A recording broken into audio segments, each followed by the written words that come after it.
साहब का मिलेंगे? वो रहे बैठ। Thank you sir. मुझे आपको एक इम्पोर्टेंट इन्फॉर्मेशन देनी है। किस सिलसिले में? सर मैं अमोनियम सिट्रेट का स्टॉकिस्ट हूँ। जी सर आज डॉक में लोड करते हुए हमें पता चला कि at least 15 kg of ammonium citrate and फिलेंटिन स्टिक्स गायब है sir. What? 15 kg? Yes sir, मैंने पूरा चेक किया। मुझे लगता है चोरी हुई है। तो बहुत बड़ी मात्रा है। लेकिन सर इतने ज्यादा मात्रा में इतने डेंजरस एक्सप्लोजिव्स कोई क्यों चुराएगा? जाहिर सी बात है, कोई बड़ा ब्लास्ट प्लान कर रहा है।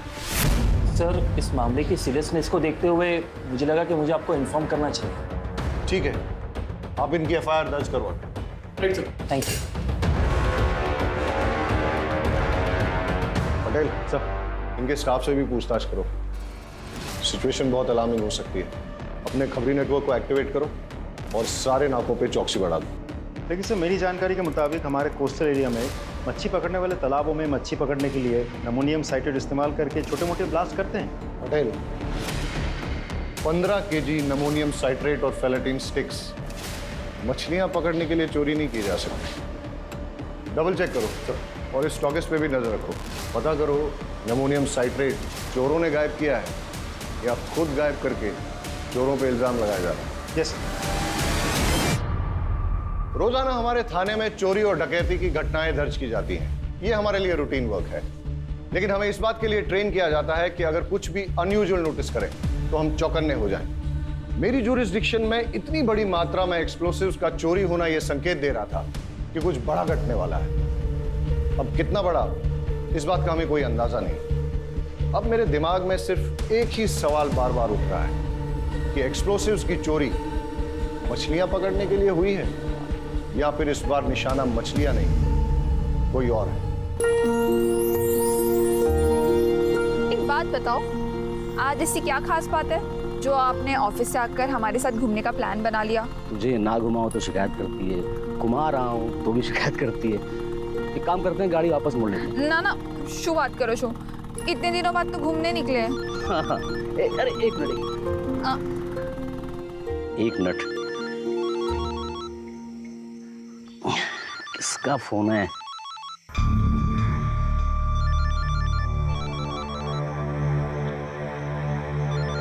अरे शू अच्छे, कॉल तो उठा लेते। अरे वो अरे लोन वाले का फोन था। ये लोग कभी भी कॉल करते रहते हैं। हाँ सर, यहाँ पे ज़्यादा मच्छी पकड़ने के चक्कर में लोग अमोनियम साइट्रेट का धमाका करते हैं। लेकिन इतनी बड़ी मात्रा में अगर कोई विस्फोटक चुरा रहा है तो इसका इरादा क्या होगा?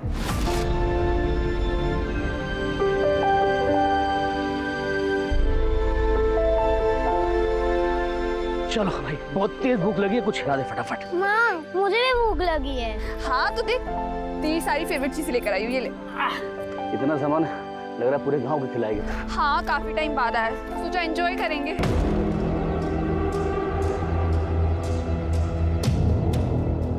एक मिनट, क्या जाओ छो? रुकना।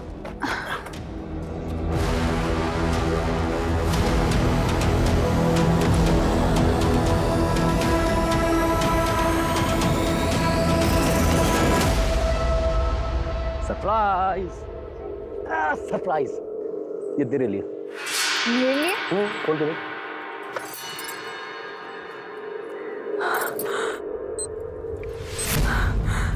आ तो रेडियो छे। तुझे गाना सुनना पसंद है ना? Thank you. तेरे लिए।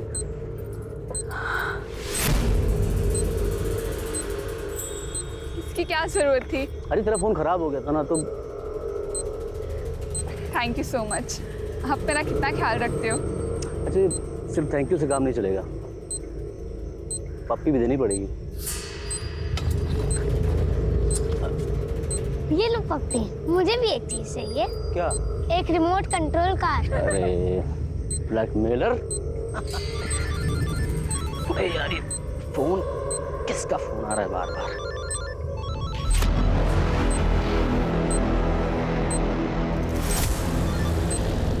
हेलो, तुझे कितनी बार बोला है जब फैमिली के साथ रहूं तो कॉल मत किया कर, समझ नहीं आता तुझे?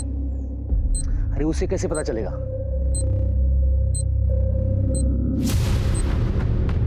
मैं तो संभाल लूंगा, लेकिन अगली बार टाइम देख के, ठीक?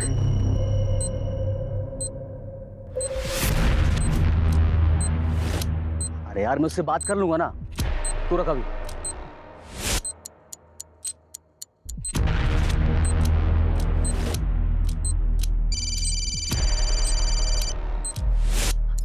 सुनिए ना, किसी का कॉल आ रहा है, मुझे लग रहा है शायद सिम कार्ड वाले कॉल कर रहे हैं। मैं बात करती हूँ।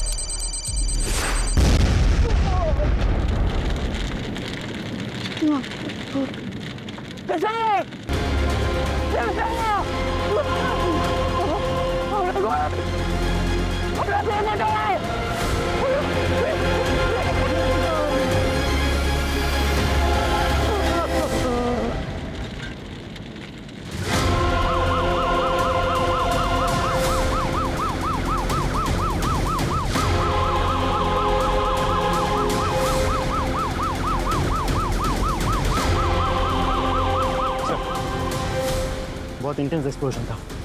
2 कैजुअलिटीज हुए हैं, एक औरत और एक बच्चा मारे गए। पूरा एरिया हमने सील कर दिया। फॉरेंसिक टीम अपना काम कर रही है सर।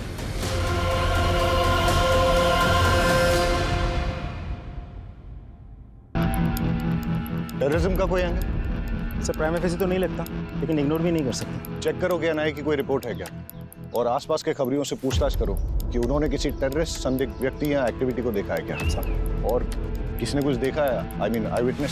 जी सर, मैं इधर से जा रहा था और देखा कि वो आदमी अपने बीवी बच्चों के साथ अच्छा खासा खेल रहा है सर। इतने में अचानक उसका फ़ोन आता है और वो बात करते हुए सर उधर जाता है। फिर सर बम का जो धमाका यहाँ हुआ ना सर, मेरे तो कान एकदम सुन पड़ गए। ये तो अच्छा हुआ सर कि आज यहाँ कोई है नहीं, वरना यहाँ काफ़ी भीड़ रहती है सर।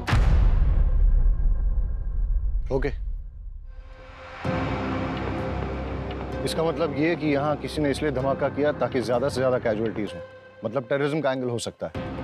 एक काम करो, सारे एरिया को अच्छे से छान मारो और देखो कोई एविडेंस या क्लू मिलता है क्या, और ये भी चेक करो आसपास कोई सीसीटीवी है क्या। Right sir. हेलो ऑफिसर, क्या लगता है आपको? सर पूरी रिपोर्ट तो मैं पूरी जांच होने के बाद ही दे पाऊंगा। फिलहाल कुछ बेसिक एविडेंस मिले, पिकनिक वाली चीज़ें। सर कुछ अनयूजुअल चीज़ें मिली हैं, जैसे ये ट्रांजिस्टर, टूटा हुआ मोबाइल फ़ोन। तो मुझे लगता है ये जो एक्सप्लोजन हुआ है ये एक ट्रांजिस्टर बॉम्ब है।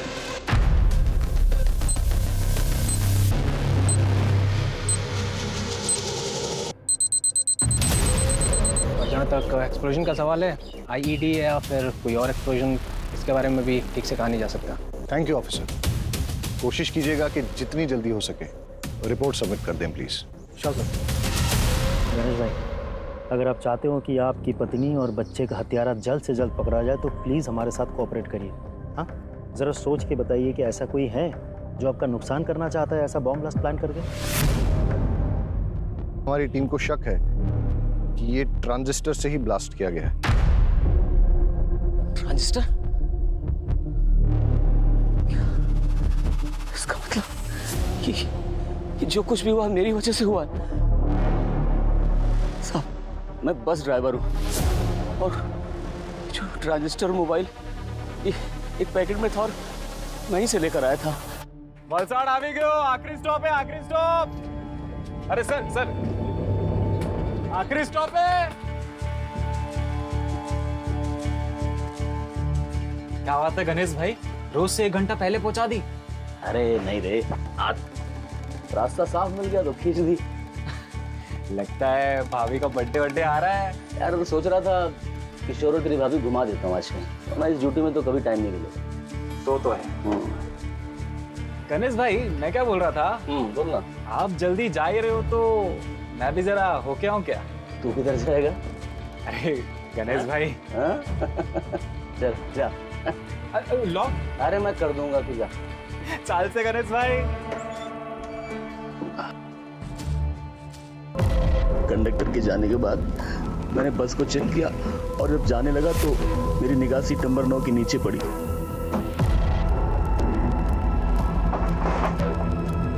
वहां मैंने देखा एक थैली रखी हुई थी। मैंने उठाकर चेक किया तो देखा उसमें एक ट्रांजिस्टर और साथ में मोबाइल भी था। उसे देखकर मेरे मन में लालच आ गया साहब, और मैं बीबी और बच्चे की मौत का सामान खुद अपने साथ ले आया। कितना भागा बाप और कितना नीच पति हूं मैं। जब विस्फोट हुआ उस वक्त कहाँ थे आप? उस वक्त साहब मेरा एक कॉल आ गया था उसी को अटेंड करने के लिए मैं साइड पे गया, सब बर्बाद हो गया। It's okay, thank you. आप अभी जा सकते हैं।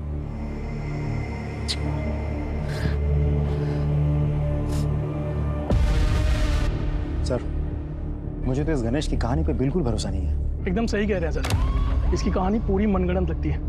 एक काम करते हैं सर, इसको उठा लेते हैं। Let's not jump to conclusions. ये वक्त सही नहीं है इससे ज्यादा पूछताछ करने का। अभी जाने दो इसे और अपनी फैमिली का क्रियाकर्म पूरा करने दो। लेकिन हमेशा नजर रखो इस पे और कुंडली निकालो, पता करो किसके साथ उठता बैठता है। और हाँ, पड़ोसियों और रिश्तेदारों से पूछो कि इसके फैमिली के साथ कैसे रिलेशन है। कॉल रिकॉर्ड निकालो इसके और देखो कि जब वो विस्फोट हुआ तब इसको किसका कॉल आया था, या कॉल आया भी था या नहीं। और हाँ, उस बस कंडक्टर से पूछताछ करो और ये पता करो कि वो सीट पे कौन बैठा था, किसने अपना लगेज वहां पे छोड़ दिया था या फिर जानबूझ के छोड़ा था ताकि उस आतंकवादी घटना को अंजाम दे सके। नीचे आ। अच्छा, तुम्हें याद है कि सीट नंबर 9 पे कौन बैठा था? Seat number 9? नहीं सर। रजिस्टर या टिकट की कॉपी ऐसा कुछ होगा सर?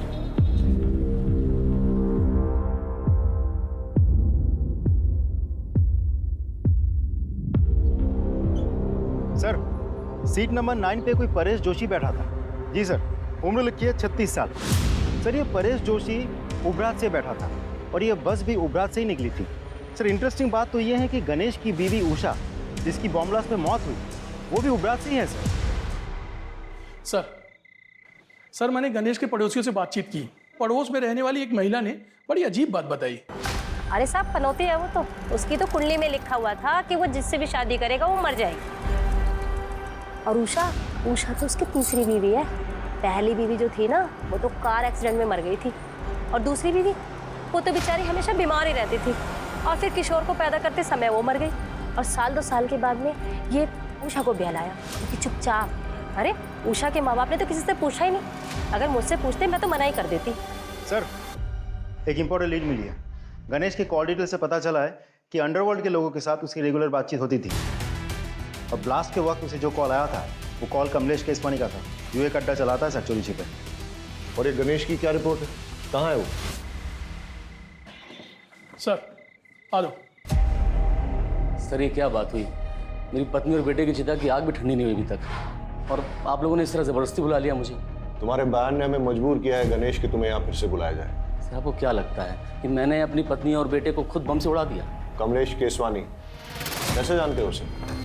तुम्हें क्या लगा तुम हमें बताओगे नहीं तो हमें पता ही नहीं चलेगा कि तुम्हें इंपॉर्टेंट कॉल किसका है, जिसे अटेंड करने के लिए तुम घटनास्थल से दूर चले गए थे और उसी टाइम विस्फोट हुआ था जिसमें तुम्हारी पत्नी और बच्चा मारे गए। कमलेश केसवानी ने फोन पे तुमसे क्या कहा और तुम्हारा लेन देन क्या है उसके साथ?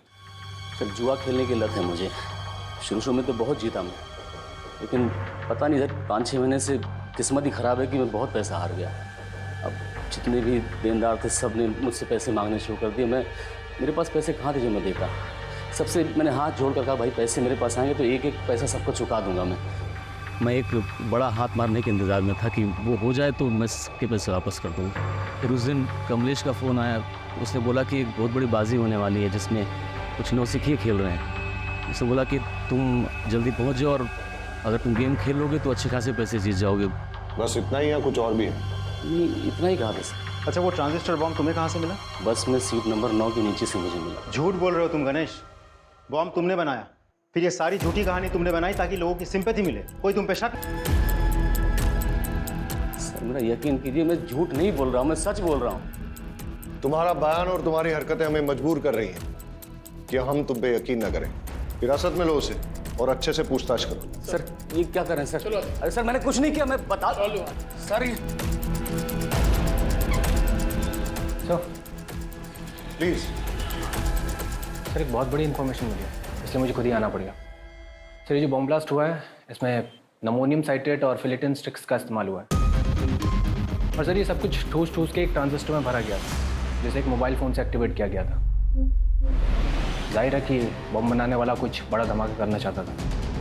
इनफैक्ट मैं भी ये सस्पेक्ट कर रहा था, क्योंकि कुछ दिन पहले हमारे यहाँ एक स्टॉकिस्ट रिपोर्ट लिखाने आया था कि उसके डॉग से अपलोड करते हुए करीबन 15 kg अमोनियम साइट्रेट और फिलेटिन स्टिक्स चोरी हुए। वेल सर, अगर ऐसा है तो दैट्स नॉट गुड न्यूज़, क्योंकि जितनी मात्रा एक्सप्लोसिव इस ट्रांजिस्टर में लगे थे, तो बचे हुए एक्सप्लोसिव उससे 2 बॉम्ब और बनाए जा सकते हैं। पटेल सर, सारे एरिया में रेड अलर्ट घोषित करवा दो और वो रिपोर्ट पे इन्वेस्टिगेशन कहाँ पहुंची है मुझे अपडेट करो। हम अपने एरिया में और एक ब्लास्ट अफोर्ड नहीं कर सकते सर। और ऑफिसर, मैं चाहूंगा कि आप भी वो रिपोर्ट एक बार देख लें। पटेल, इन्हें एक बार वो रिपोर्ट। राइट सर, आप आइए। इस केस के सारे प्राइमा फेसी एविडेंस गणेश के खिलाफ नजर आ रहे हैं, लेकिन ऐसा भी हो सकता है कि गणेश जो कहानी सुना रहा है वो झूठ नहीं बल्कि सच है। और अगर ऐसा है तो आज हुए विस्फोट से हम ये सबक ले सकते हैं कि ये तय है कि शहर में और एक विस्फोट होने वाला है, जिसके लिए बॉम्ब या तो बनाया जा रहा है या फिर बना हुआ है। मुझे अंदेशा हो रहा है कि ये केस ऊपर से जितना सरल नजर आ रहा है उतना है नहीं, इसमें कोई ना कोई पेंच जरूर है। सर, फॉरेंसिक ऑफिसर के मुताबिक मोस्ट प्रोबेबली ये ब्लास्ट उन्हीं एक्सप्लोसिव से किए गए हैं जिनकी चोरी हुई है, और ब्लास्ट के साइट से हमें जो सैंपल्स मिले हैं वो स्टॉकिस्ट के सैंपल्स के साथ 90% मैच होते हैं। इसका मतलब श्योरली एक और ब्लास्ट होने वाला है। पटेल, गणेश की बीवी उबरात से है, जहां से गणेश की बस आई थी, और उस बस में सीट नंबर 9 पे परेश नाम का आदमी जो बैठ के आया था वो भी उबरात में ही बस में चढ़ा था, राइट सर? एक काम करते हैं, उबरात चलते हैं, वहां 2 टीम बना के जांच करते हैं। आई एम श्योर कोई ना कोई क्लू जरूर मिलेगी। Right sir.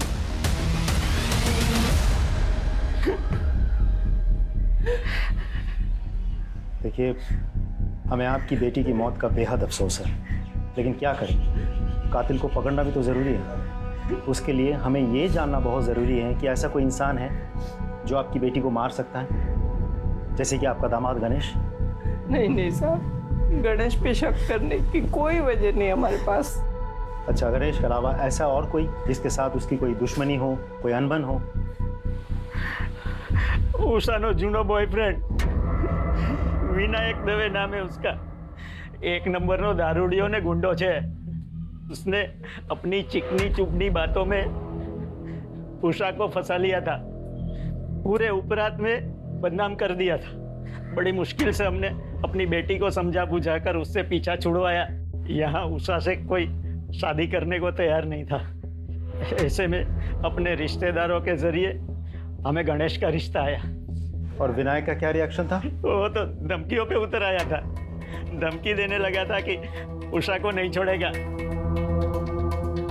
इस उषा के कॉल डिटेल्स निकलवाओ और लोकल पुलिस को कहो कि विनायक दावे के बारे में पूछताछ करें और हमें रिपोर्ट करें। जी सर। परेश जोशी। जी हूँ चू, पर ये मेरी वाइफ मेघा। अच्छा, जब आप उबरात से वलसाड जा रहे थे तो आपके पास कोई बैग था? हाँ था, पर वो बैग तो अब भी मेरे पास है, ये रहा। आई श्योर कि बस में आपसे कुछ छूटा नहीं था? नहीं सर, बैग के अलावा मेरे पास कुछ भी नहीं था। चले परेश भाई, सुना है कि आज अपनी तरफ मछलियां। पुलिस? परेश भाई શું થયું? सब ठीक है ने? भाभी? सर ये मेरा दोस्त है सागर कोहली। ठीक है, अभी तो हम चलते हैं, लेकिन अगर आपको इस बीच कुछ भी याद आता है तो हमें बताइएगा जरूर। जी सर, पक्का।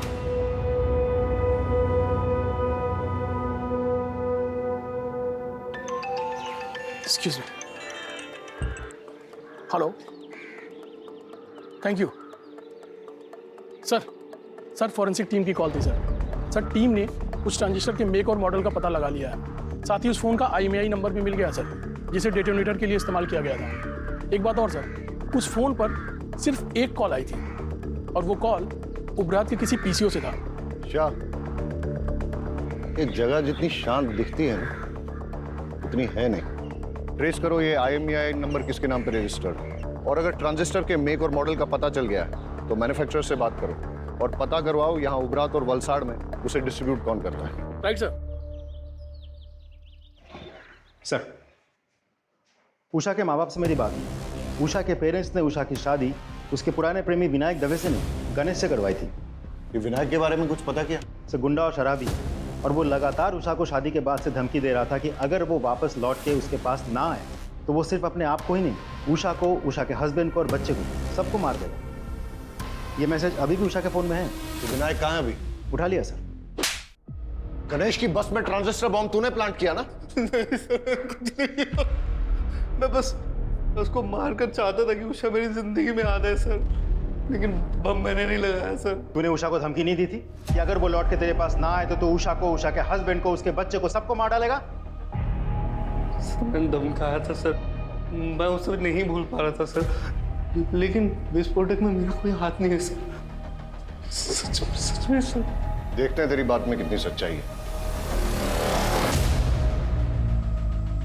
फिलहाल तो इस विनायक को छोड़ देते हैं, लेकिन नजर रखो इस पे और पता करो कि जिस दिन ब्लास्ट हुआ उस दिन ये कहाँ था। इस मेक और मॉडल का ट्रांजिस्टर आपके दुकान से बेचा गया था? हाँ साहब, मैंने बेचा था। किसे बेचा था? वो तो साहब मुझे याद नहीं। क्यों? बिल बुक में होगा ना। साहब क्या छोटी सी दुकान है, वो कैश में बेचा था ताकि इनकम टैक्स में थोड़ी छूट मिल जाए। पता है ना ये गैर कानूनी है। हाँ, उस ट्रांजिस्टर का इस्तेमाल बॉम्ब ब्लास्ट में किया गया है। साहब मुझे पता नहीं, मैं तो गरीब आदमी हूँ, मुझे माफ कर दो। अच्छा, जिसे वो ट्रांजिस्टर बेचा था उसकी शक्ल याद है? कहीं ये तो नहीं था वो आदमी? नहीं साहब, वो तो एक औरत थी। औरत थी? जी साहब, बल्कि साहब वो तो आज एक और ट्रांजिस्टर लेके गई है। मैंने उसको पूछा मैडम क्या बात है एक के बाद एक, तो बोली कि उसके जिस दोस्त का बर्थडे था उसको मना नहीं पाई, तो बोली कि परसों किसी उसके दूसरे दोस्त का बर्थडे है, बोली इस बार अच्छे से धूम धड़ाका करूँगी। दुकान में सीसीटीवी भी नहीं लगा है? नहीं साहब, छोटी सी तो दुकान है। आगे से बिल बुक मेंटेन कीजिएगा। जी साहब। लोकल पुलिस से कहो कि इस दुकान पे और इस दुकान के मालिक पे नजर रखें। सर, अच्छा इस IMEI नंबर का मोबाइल तुम्हारी दुकान से बेचा गया था? एक मिनट सर, चेक करके बताता हूँ।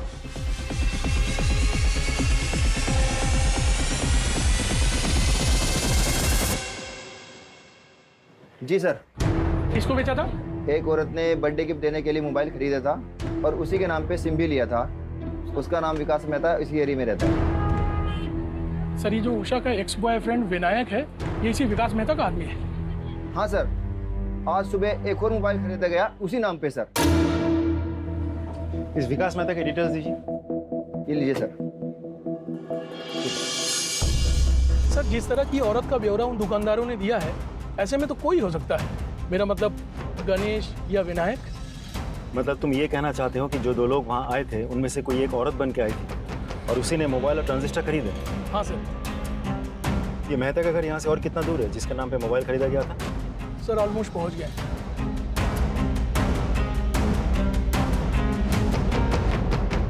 ओह हेलो, क्या ये सरकारी गार्डन नहीं है जो अंदर घुसते चले जा रहे हो? मेरा घर है, मेरी परमिशन के बिना यहाँ पत्ता भी नहीं हिलता। वलसड में जो बॉम्ब ब्लास्ट हुआ था, क्या जानता है उसके बारे में? इतनी जानकारी है जितनी न्यूज और पेपर में दिखाई गई, समझा? अच्छा, तो जिस मोबाइल से उस बॉम्ब को एक्टिवेट किया गया था उसका रजिस्ट्रेशन तेरे नाम पे क्या कर रहा है? हाँ? सर शुरुआत करो जो तुम्हें। कौन सा मोबाइल, कैसा मोबाइल? सर मेरा मोबाइल मेरे पास है सर। क्यों, अभी टोन चेंज हो गया तेरा? सर मैं सच बोल रहा हूँ, मेरा मोबाइल मेरे पास है। आप, मुझे नहीं पता आप कौन से मोबाइल की बात कर रहे हैं। सर ये ऐसे नहीं मानेगा, इसको पुलिस स्टेशन लेके चलते हैं, फिर सब सच उगलेगा। वलसड में बॉम्ब ब्लास्ट करवाने के जुर्म में तुझे गिरफ्तार किया जा रहा है। और कोई सवाल? ये IPC की कौन सी धारा लगाऊं यही बता दूं। लेकर आओ इसे। चल मेरी बात सुनो, मेरा कुछ नहीं है इसमें। अरे मत भाई मारी बात मारो। अरे मैं कहीं नहीं करी, मैंने क्या मारो जो? अरे साहब मेरा यकीन कीजिए, मैंने कुछ नहीं किया, वो बॉम्ब प्लान नहीं किया मैंने। ये विनायक तेरा ही आदमी है ना जिसे तूने गणेश की बस में बॉम्ब रखवाया था? अरे साहब वो एक नंबर का नशेड़ी और शराबी किस्म का इंसान है, वो क्या किसी बस में बॉम्ब प्लान करेगा? उसे शराब पीने से तो फुर्सत मिलती नहीं है। साहब जो हमारी बात सांभो, तब खोटा मानस ने पकड़ी मुकी है। अरे वो बाहर गुनेगार फिर रहा है, उसको पकड़ो जाके। ये जब तक सच ना उगले ना, उठते रहो इसे। हमारी बात सांभो, तब खोटा मानस से पकड़ो। सर मेहता कुछ बोला? बहुत तोड़ा सर, लेकिन मुंह नहीं खुल रहा। बहुत शातिर है। बैकग्राउंड क्या है उसका? नामी गुंडा है सर, आसपास के एरिया में दादागिरी करता फिरता है। ऑलरेडी बहुत सारे केसेस दर्ज है उस पर। एक बात और सर, मेहता के जिस KYC डॉक्यूमेंट्स पर वो सिम कार्ड खरीदा गया था वो फेक है। मतलब कोई मेहता को इस केस में फंसाना चाहता है? हो सकता है और नहीं भी हो सकता, लेकिन तुमने कहा कि मेहता बहुत शातिर है और कई केसेस दर्ज हैं उस पर, इसलिए ऐसा हो सकता है कि अपने आप को प्राइमा फेसी सस्पेक्ट बनाने के लिए उसने ये सब जानबूझ के किया और बाद में सिंपैथी पाकर सस्पेक्ट लिस्ट से बाहर हो गया। मोबाइल और ट्रांजिस्टर की दुकान से कुछ पता चला? सर कुछ खास नहीं, लेकिन दोनों दुकानदारों ने एक अजीब बात कही। जिस लड़की ने पहले मोबाइल और ट्रांजिस्टर खरीदा वो आज सुबह फिर आई थी। जब दुकानदारों ने पूछा कि ऐसी भी क्या खास बात हो गई, तो पता है उस लड़की ने क्या कहा? उसने कहा कि कल जिस फ्रेंड का जन्मदिन था वो हम ढंग से मना नहीं पाए, लेकिन परसों एक और फ्रेंड का जन्मदिन है, वो हम बहुत धूमधाम से मनाएंगे। कुछ समझ में आया पटेल? अपराधी के दिमाग में जो चल रहा होता है वो अक्सर कहीं ना कहीं उसके मुंह से भी निकल जाता है।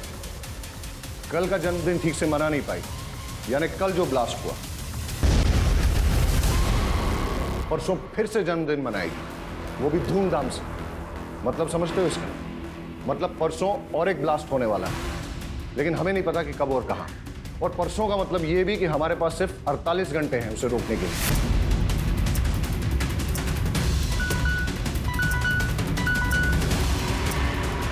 Yes, what? विकास मेहता के खिलाफ आपकी पत्नी ने पुलिस स्टेशन की रिपोर्ट लिखाई थी? जी हाँ सर। दरअसल उस दिन परेश जी अपने दोस्त के साथ सूरत गए थे और मैं घर पर अकेली थी। जय श्री कृष्ण। जय श्री कृष्ण। परेश भाई છે? वो तो सूरत गए हैं सागर के साथ। हाँ, कई वांधो नहीं, हूँ પછી આવી જઈશ। अब एक गिलास पानी मिलेगा? जी जी आप बैठिए ना, मैं लेके आती हूँ।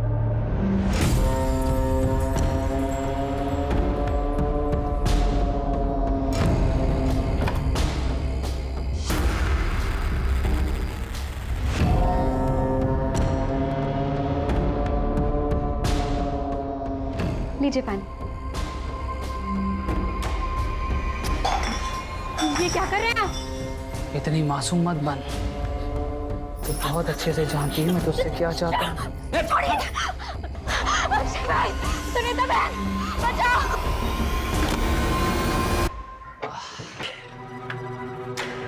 मेघा, मेघा, अरे શું થયું તને?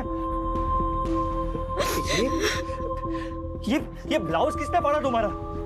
मेघा, देखो मेघा रो मत।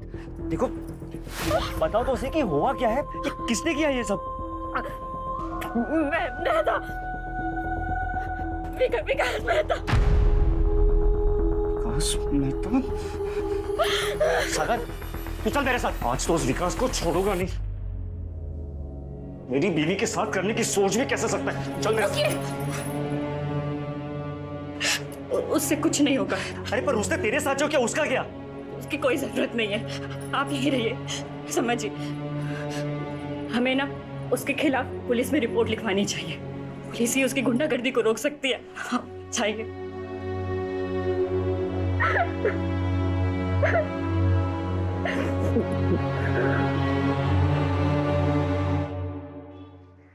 सर मुझे तो लगता है, excuse me sir. Hello sir, मुझे तो लगता है मेहता ने बॉम्ब प्लांट किया था या करवाया था, और टारगेट था परेश। लेकिन अगर मेहता को सर बड़ी इंटरेस्टिंग इन्फॉर्मेशन मिली है। सर गणेश ने लगभग 1 महीना पहले अपनी पत्नी उषा के नाम पर 25 लाख की इंश्योरेंस पॉलिसी करवाई। 1 महीना पहले तूने अपनी बीवी के नाम पे 25 लाख का इंश्योरेंस लिया था। इतने सारे कोइंसिडेंसेस नहीं हो सकते, इसलिए सच सच बता दे। ज्यादा मारपीट नहीं होगी, इसलिए जेल जाओ और वहां पश्चाताप करो, वरना खाल खींच के उसमें तेज मसाला भर दूंगा, समझा? जितना मुझे पता था मैंने सब आपको बता दिया। इससे ज्यादा मैं कुछ नहीं जानता। सिर्फ सच बोलेगा। सच ही तो बोल रहा हूँ सर, मेरी बात का कोई विश्वास ही नहीं कर रहा है। चल ठीक है, मान लेते हैं। फिर ये बता कि तेरे अलावा तेरा बीवी और बच्चे की मौत से किसी और को फायदा हो सकता है क्या? गौतम। कौन गौतम? मेरा बड़ा भाई। वो चाहता था कि मैं और मेरा पूरा परिवार खत्म हो जाए। साफ साफ बता। सर, मेरा भाई गौतम और उसकी वाइफ सीमा दोनों की शादी के बाद एक बेटा हुआ था। उस वक्त मैं कॉलेज में पढ़ रहा था। एक दिन मैं अपने भतीजे को, मतलब उनके बेटे को बाइक पे बिठा के घुमाने ले गया और एक्सीडेंट हो गया जिसमें वो मर गया। ये सब मेरी शादी के पहले हुआ था सर। मैंने उन दोनों से बहुत माफ़ी मांगी, लेकिन उन्होंने मुझे माफ़ नहीं किया। ज़िंदगी भर का बैर पाल लिया। ये 4-5 महीने पहले की बात है सर। माँ की तबीयत बहुत ख़राब थी तो पिताजी ने हम सबको बुलाया था। ये सरासर अन्याय है पिताजी। आप सब कुछ इसके बेटे के नाम कैसे कर सकते हैं? कोई अन्याय नहीं कर रहे हम। हमें जो लगा वो ठीक समझा, वो हमने किया। और वैसे भी इसका बेटा जो है वो इस घर का चिराग है। ये किशोर ही है जो हमारे खानदान और पुरखों का नाम रोशन करेगा। लेकिन इस गणेश ने जो मेरे बेटे की बदली चढ़ा दी, उसका क्या बाबूजी? हाँ, अभी क्या बात कर रही हैं? वो एक्सीडेंट था। सोच समझ के किया था तूने, साजिश थी तुम्हारी। इस बात पर मुझे कोई बहस नहीं चाहिए। और वैसे भी जो कुछ भी हमारा है, हमें निर्णय लेना था, हमने सही निर्णय ले लिया। ठीक है? आ तो बहु जुलुम छे। मैं ना इतनी आसानी से हार नहीं मानने वाली। देख लो तुम। लेकिन हम वसीयत तो नहीं बदल सकते ना। तो क्या करोगे तुम? हाथ पे हाथ धरे बैठे रहोगे? उसने मेरे बेटे को मार दिया और अब वो पूरी जायदाद हड़पना चाहता है। कुछ समझ रहे हो तुम? अरे आदमी हो या नामर्द? नामर्द नहीं हूँ, देख लूंगा मैं उसे। अरे होने दो उसके बेटे के नाम जायदाद। जब उसका बेटा, उसकी बीवी और वो खुद इस दुनिया में नहीं रहेगा तो सब जायदाद अपने आप हमारे नाम हो जाएगी। चल मान लेते हैं कि गौतम तेरे परिवार की जान का दुश्मन था, लेकिन उसे बॉम्ब बनाना आता था क्या? सर सिविल इंजीनियरिंग की उसने, सड़कें बनाता था, पहाड़ों को तोड़ने के लिए बम विस्फोट करता था। लेकिन बाद में उसने वो नौकरी छोड़ दी और घर पे ही ये इलेक्ट्रॉनिक्स आइटम को रिपेयर करने का काम शुरू कर दिया। आसानी से बम बना सकता है वो।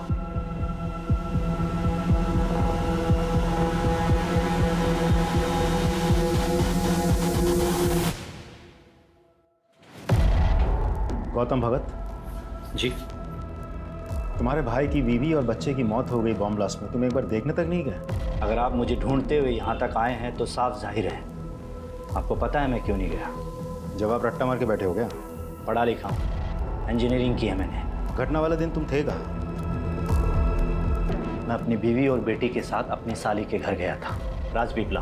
बस से गए थे? टिकट तो होगी? कोई सर्टिफिकेट है जो संभाल के रखा जाए? तुम्हारी बेगुनाही का सर्टिफिकेट हो सकता था। मुझे अपनी बेगुनाही साबित करने में कोई दिलचस्पी नहीं है। आप काफ़ी दूर से आए हैं, कुछ लेंगे? ठंडा पानी कुछ? आज तो कुछ नहीं लूंगा, लेकिन जिस दिन तुम्हारे खिलाफ सबूत हाथ लग गया ना, उस दिन तुम्हें लेने जरूर आ जाऊंगा। चले आइएगा, तब तक मैं अपना बचा हुआ काम कर लेता हूँ। क्या है कि मुझे परसों तक एक बहुत बड़ी डिलीवरी देनी है।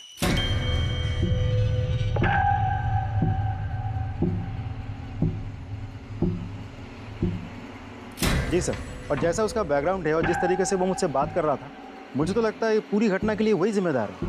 और वो कह भी रहा था कि परसों उसको कहीं डिलीवरी देंगे। उसे इमीडिएटली स्कैनर पे डालो और उसकी बीवी का फोटो वो मोबाइल और ट्रांजिस्टर शॉप ओनर्स को दिखाओ, पहचान करवाओ। हो सकता है कि ये इन्हीं का किया करा है। ये नहीं थी? नहीं साहब, ये नहीं थी।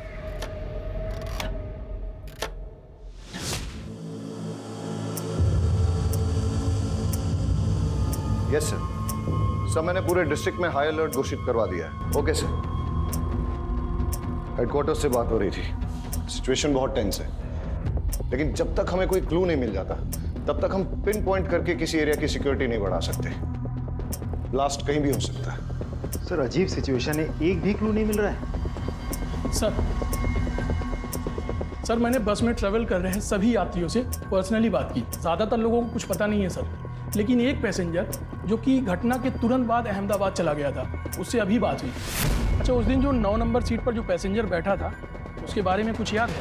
सर 9 नंबर सीट वाला पैसेंजर ना रात में उतर गया था जब ड्राइवर ने चाय पीने के लिए गाड़ी रोकी थी। उस वक्त कंडक्टर और सारे पैसेंजर सो रहे थे, मैंने खुद देखा। उस रात तुम बस से क्यों उतर गए थे परेश? ऐसी भी क्या इमरजेंसी थी? सर दरअसल मेरे फ्रेंड के पिताजी को हार्ट अटैक आया था और उसकी मदद करने के लिए कोई भी नहीं था। अब ऐसे आड़े वक्त पर उसके पास जाना मैंने ज़रूरी समझा। अच्छा, वैसे तुम जा कहाँ रहे थे? वलसाड़? जी नहीं, मैं वापिस जा रहा था मेरे ससुराल। वजह जान सकता हूँ? सर दरअसल वो विकास मेहता ने मुझे धमकी दी थी। मेरी पत्नी के रिपोर्ट पर उसे जेल हुई थी, पर उसने अपनी पहचान लगाई और उसे बेल मिल गई थी। उसके बाद उसने मुझे अपने घर बुलाया और धमकाया। क्या हुआ? ये यहाँ पर क्यों लाया? मैंने क्या किया है? तेरी बीवी को बोल अपना केस वापस ले, वरना तेरी बीवी का तो कुछ नहीं कर पाऊंगा, लेकिन बेटा तेरे छोटे छोटे टुकड़े करके समुंदर की मछलियों को खिला दूंगा। अच्छा तुम्हें क्या लगता है ये सब कुछ विकास मेहता का किया धरा है? सर वो इतना घटिया आदमी है ना, वो कुछ भी कर सकता है और मुझे पूरा विश्वास है मुझे मारने के लिए वो बॉम्ब उसी ने प्लान किया होगा।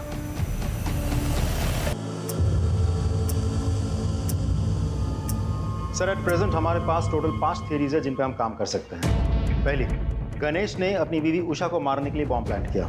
सारे स्टेटमेंट्स और कोइंसिडेंस के मुताबिक गणेश हमारा प्राइम सस्पेक्ट बनता है। दूसरी, गणेश के भाई गौतम ने अपनी दुश्मनी और प्रॉपर्टी पाने के चक्कर में गणेश और उषा को मारने के लिए बॉम्ब प्लांट किया, लेकिन हमारे पास गौतम के खिलाफ कोई ठोस सबूत नहीं है। तीसरी, मेहता ने परेश को मारने के लिए बॉम्ब प्लांट किया। मेहता के पास मोटिव भी है, उसका बैकग्राउंड उसे सपोर्ट भी करता है, बट अगेन उसके खिलाफ भी हमारे पास कोई ठोस सबूत नहीं है। और सर चौथी थ्योरी के हिसाब से विनायक ने अपनी गर्लफ्रेंड उषा के पति को मारने की प्लानिंग की।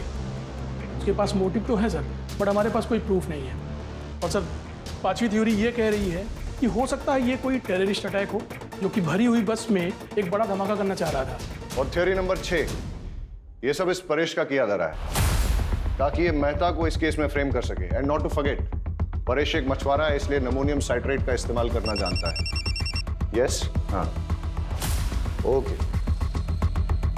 गौतम के घर पे रेड करने का वारंट मिल चुका है, उसके घर पे रेड करो और देखो क्या मिलता है। ओ हेलो, आप फिर चले आए? टाइम देखा? देखा, तुम्हारे लिए खराब है। शाह, एक्सक्यूज मी सर, आप ऐसा नहीं कर सकते। सर्च वारंट, आपकी परमिशन के लिए वेट नहीं करूंगा। Please cooperate. शाह करके तलाशी लो। सर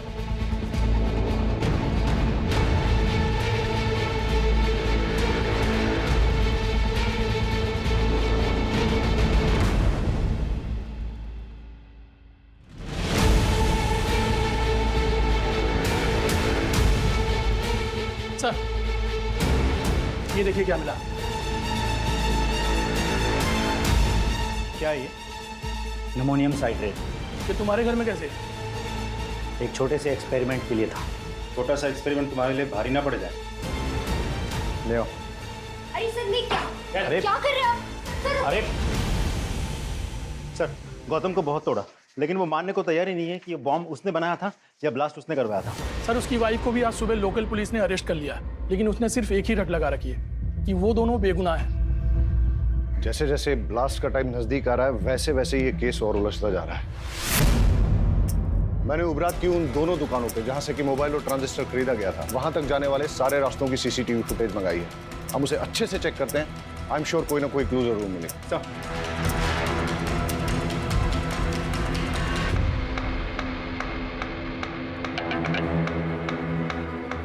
हमें सारे एविडेंस बारीकी से चेक करने चाहिए।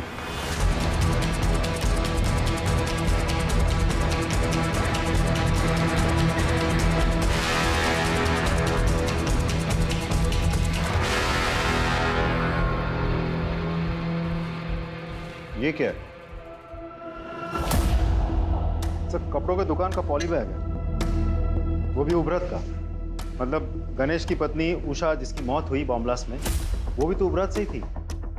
तो ऐसा भी तो हो सकता है कि वो कुछ लाई होगी सामान वामान बाजार से और फिर इस बैग में रख दिया होगा, इस पैकेट को या पॉलिथीन बैग में। ये बैग की कंडीशन अभी ठीक है, लगता है नया सा है, इसलिए जाके दुकान में पता करो कि पिछले 1 महीने में वहां पे किस किस ने खरीदारी की। सर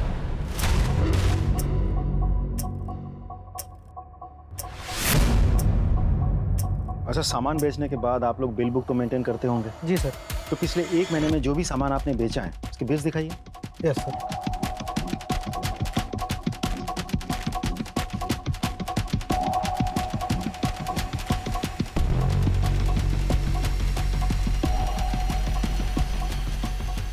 इस डेट की फुटेज मिलेगी?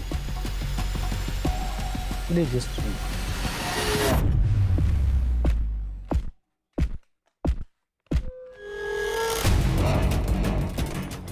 ये जानते हैं आप? हाँ सर। सारे फुटेजेस ले लो। सर ये थी वो औरत? हाँ सर यही थी। यही औरत थी वो? जी साहब यही थी। सर दोनों दुकानदारों से कंफर्म किया, ये वही औरत है। आपका शक बिल्कुल सही था। जिस चीज़ को हम हल्के में ले रहे थे वही चीज़ हमें कल्प्रिट तक पहुंचाएगी। इनफैक्ट कल्प्रिट का पता चल गया है, एटलीस्ट चेहरा तो दिख गया। We are running against time, लेकिन लकीली हमें पता है कि कल्प्रिट कौन है। लेकिन हमारे पास उसके खिलाफ न तो कोई एविडेंस है और न ही सबूत, इसलिए हमें उसे रंगे हाथों पकड़ना होगा। हम सब सादे कपड़ों में गांव में फैल जाएंगे और निगरानी करेंगे और इंतजार करेंगे कि कल्प्रिट कब और कहां बॉम्ब को प्लांट करता है, और जैसे ही वो बॉम्ब को ब्लास्ट करने की कोशिश करेगा तभी हम उसे जाके रंगे हाथों पकड़ लेंगे। Am I clear? Yes, sir. Let's go.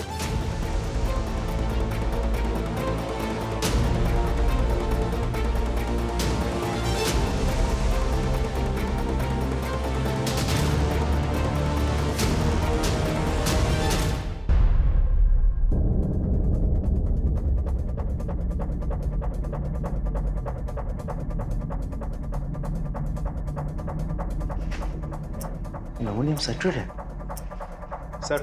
हाँ पटेल। सर हमारा शक बिल्कुल सही निकला। चुराया हुआ अमोनियम साइट्रेट और फिलेटिन स्टिक्स यहाँ छुपाए गए हैं और बॉम्ब बनाने का सारा सामान भी यहाँ मौजूद है।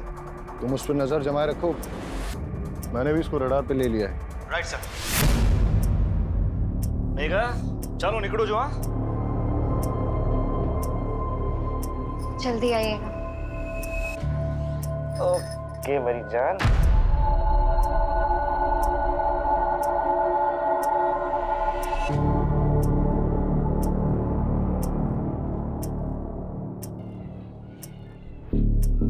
हाँ मैं उसका पीछा कर रहा हूँ, तुम उस पर नजर रखना।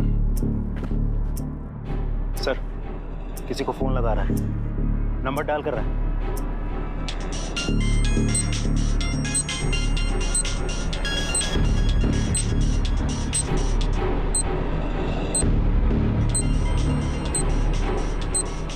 आवाज क्या थी आज?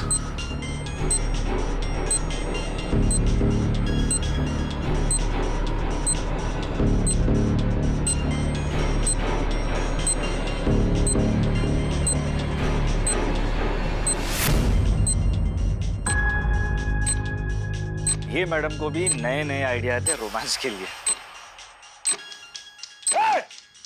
रुक, फोन मत उठाना, रुक, कॉल मत उठाना। अरे सर अब हुआ क्या? लेकिन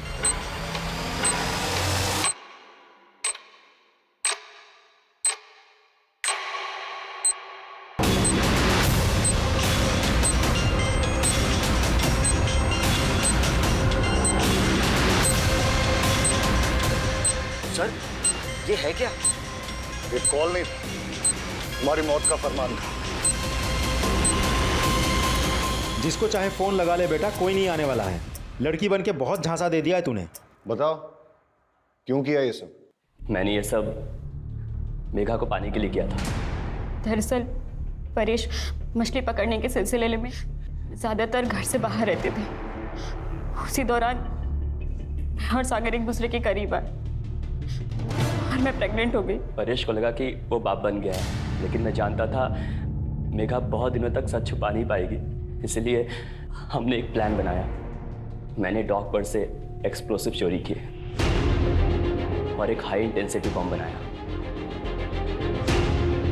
और परेश को बस पर चढ़ाते वक्त उसके सीट के नीचे सरका दिया और एक मोबाइल भी रख दिया। मेरी कैलकुलेशन के अनुसार जब बस वलसाड़ पहुंचती तब मैं उस मोबाइल पे कॉल करता और परेश अपने सामान के साथ मोबाइल देखता तो उस कॉल को ज़रूर उठाता और बॉम्ब फट जाता।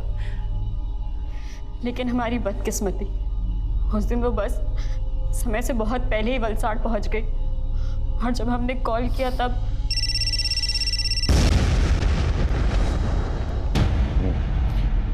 ये विकास मेहता का क्या चक्कर था? उसे मेरे और सागर के अफेयर के बारे में पता चल गया था। मुझे वार्न करने आया था। मैंने उस पर मॉलेस्टेशन का झूठा इल्ज़ाम लगाकर उसे जेल भिजवा दिया। विकास मेहता बेल पर बाहर आ गया था। उसका पुख्ता इंतजाम करने के लिए मैंने एक शॉप से मोबाइल खरीदा और उसके नाम पर सिम भी खरीदा ताकि जब पुलिस तफ्तीश करे तो वो फंस जाए और उसे सजा मिले।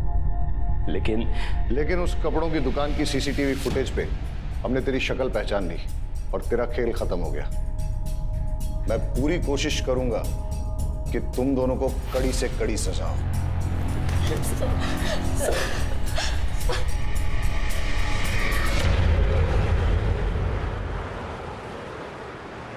अजीब ड्यूटी है हमारी, हर किसी पर शक करना पड़ता है, लेकिन हमारे प्रोफेशन में शक न करना एक गुनाह है। लेकिन जब एक गणेश जैसे मासूम पर शक करना पड़ता है और उसे कड़े तरीके से पूछताछ करनी पड़ती है और आखिरकार जब सच सामने आता है, बड़ा दुख होता है। कई बार सोचता हूं कि क्या गलती थी गणेश की पत्नी उषा की या उसके बेटे किशोर की।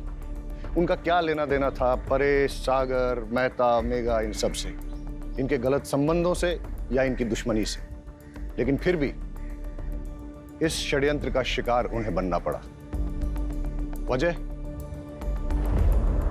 लालच। अगर गणेश ने वो बैग खुद ना रख लिया होता और पुलिस को लाके सौंप दिया होता तो शायद ये हादसा नहीं होता। सर हेडक्वार्टर से कॉल आई थी, एक बस में कुछ लोगों को बंधक बना लिया गया है। चलो सर।